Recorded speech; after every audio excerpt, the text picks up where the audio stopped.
Irmãos e irmãs, hoje celebramos a liturgia da transfiguração do Senhor. Celebramos também a intenção à vocação sacerdotal, em intenção aos padres, né?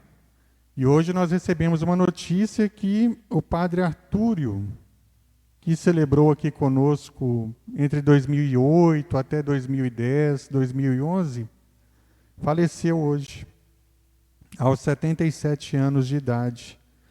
Ele já tinha se aposentado e estava morando nas Filipinas. Rezemos também pela alma do padre Artúrio. A festa da Transfiguração do Senhor, ela é realizada todo dia 6 de agosto. Todo dia 6 de agosto, caia numa segunda, numa terça, numa quarta-feira, ou no sábado, ou como hoje no domingo, ela é celebrada. E ela fica 40 dias antes da festa da exaltação da Santa Cruz. A festa da Transfiguração do Senhor fala sobre a revelação de Deus quanto ao seu Filho. Na primeira leitura, no livro da profecia de Daniel, o povo de Israel, na época do século II a.C., vivia uma perseguição do rei Antíoco IV, no qual ele perseguia os judeus, querendo destruir a religião judaica e instalar a cultura grega no povo judeu. E Daniel escrevia para aquele povo na intenção de que aquele povo resistisse essa opressão do rei. E ele escreve numa linguagem apocalíptica, usando símbolos, sinais, para que o povo pudesse entender o que se estava passando no seu presente, mas sempre com um olhar para o futuro. Ele escreve assim: ele vê um sinal de julgamento, um julgamento divino, e ele vê um trono no qual um ancião com veste branca como a neve e cabelos da cabeça como lã pura. Mostra o Deus, um Deus de barba, com cabelos brancos, com veste branca, querendo mostrar para o povo que o seu poder era eterno. E ele vê, no versículo 3, numa visão que o profeta Daniel tem, em que Deus, em uma nuvem, vinha como um filho do homem, aproximando-se do ancião de muitos dias, e foi conduzido à sua presença, de que Deus enviaria o seu Filho amado, e a ele seria dado poder, realeza e glória. E todos os povos, nações e línguas os serviriam, porque o seu poder seria eterno. Que nenhum governante, por mais opressor que ele fosse, por mais ruim, maldoso que ele fosse com o povo judeu, Deus, o seu Filho amado, teria um poder maior, muito maior do que qualquer governante. No Evangelho, para a gente compreender essa passagem, a gente tem que voltar um capítulo atrás, no qual Jesus pergunta aos seus discípulos: quem vocês pensam que eu sou? Jesus faz essa pergunta porque ele realizou vários milagres, fez vários ensinamentos, mas o povo ainda tinha dúvida de quem que Jesus era. Mas Jesus queria saber dos seus discípulos o que eles pensavam dele. E aí Pedro responde: tu és o Messias, o Filho de Deus. E aí Jesus apresenta para os seus discípulos o projeto de cruz, no qual ele iria ter que morrer na cruz e ressuscitar no terceiro dia. Pedro traz Jesus para um canto e tenta convencer Jesus de que não deveria seguir esse caminho da cruz. Jesus fala com Pedro: afasta-te-me, Satanás, porque eu tenho que seguir esse projeto. E ainda ele faz uma pergunta para o povo: quem quiser me seguir, vai ser desse jeito. Quem quiser me seguir, toma a tua cruz e me segue. E através dessa pergunta, os discípulos ficaram muito tristes com o projeto de Jesus. Eles achavam que Jesus iria derrotar o Império Romano, que iria estabelecer a justiça, a paz naquele momento que eles precisavam. E eles ficaram muito frustrados com essa proposta de Jesus.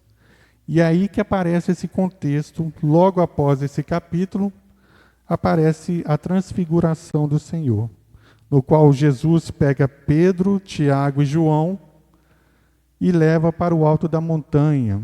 E lá ele é transfigurado diante desses 3 apóstolos.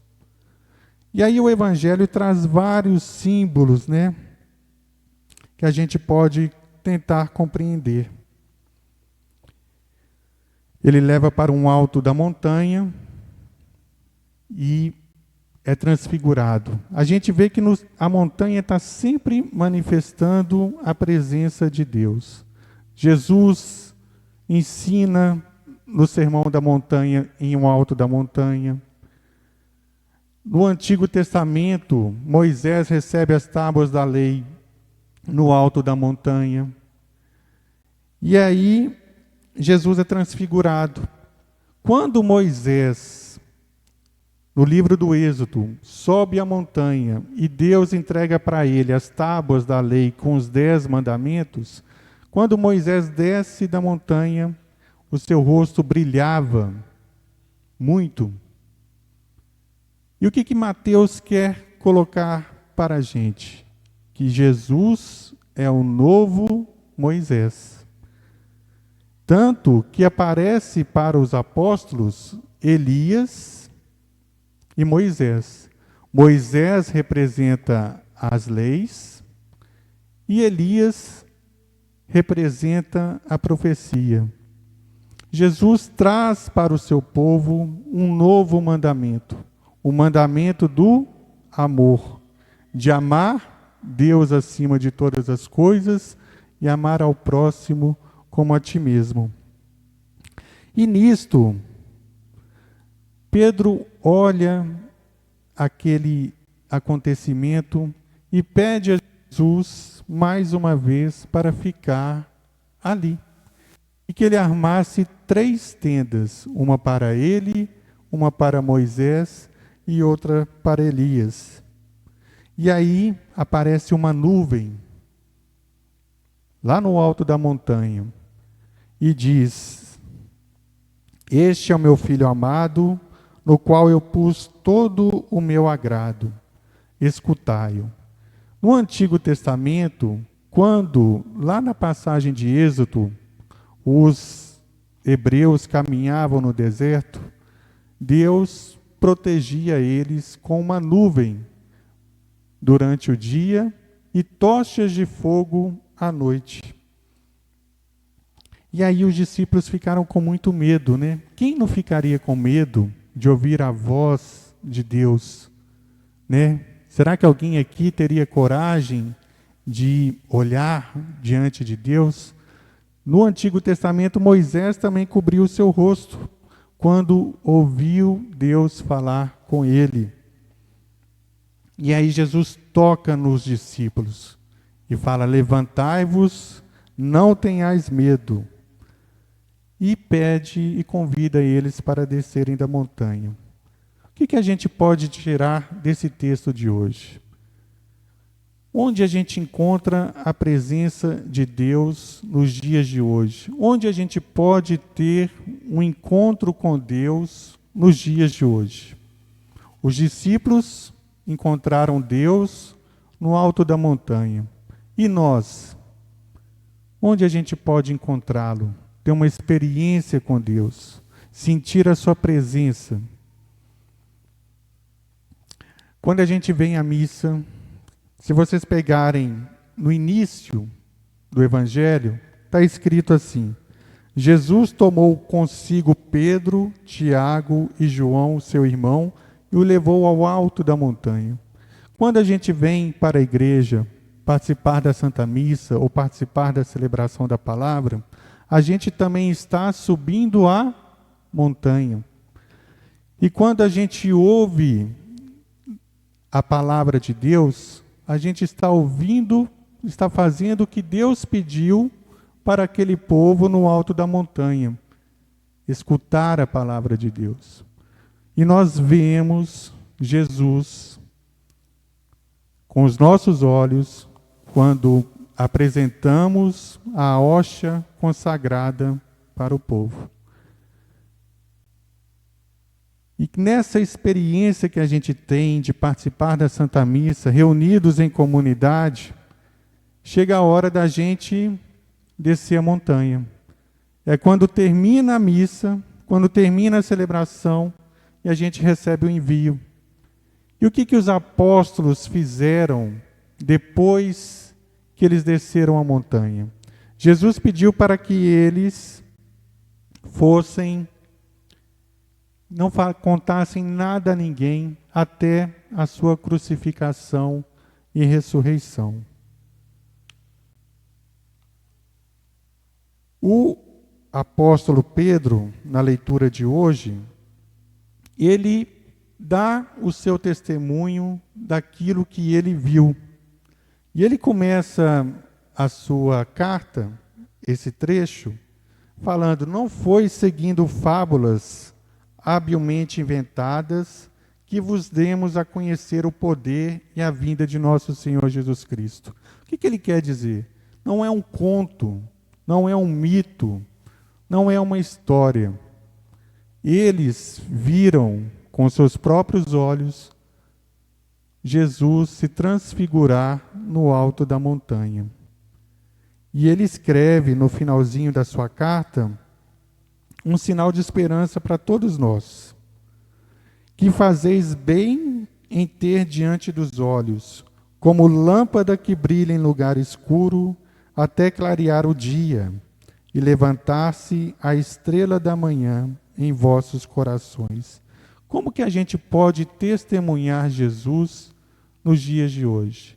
Com certeza cada um de vocês já receberam uma graça de Deus.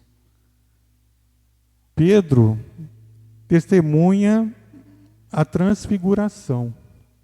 E nós, qual experiência que nós tivemos com Deus? Qual foi a graça que recebemos de Deus que nós podemos testemunhar ao irmão? Levar esperança àquele que está triste, abatido, sem esperança.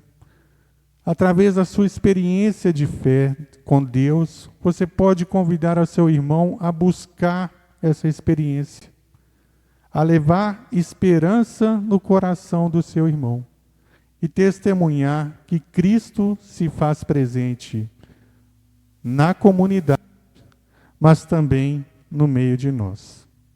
Amém?